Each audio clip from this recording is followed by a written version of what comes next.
লোকে লোকারণ্য শেখ হাসিনার সমাবেশ স্থল। সোমবার বিকালে চিত্রনায়ক ফেরদৌসকে নিয়ে চিত্রনায়ক ফেরদৌসের এলাকায় বা যেখান থেকে সে দাঁড়িয়েছে সেখানে ঢাকা কলাবাগান ক্রীড়াচক্রের মাঠে শেখ হাসিনা এক বিশাল সমাবেশ করে।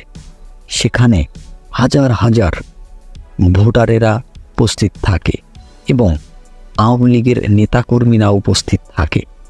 সেই সমাবেশে শেখ হাসিনা একের পর এক তার উন্নয়নের ধারা বলতে থাকে এবং সে যত উন্নয়ন করেছে এখন পর্যন্ত সারা বাংলাদেশের সব কিছুই তুলে ধরে তার ভোটারদের কাছে।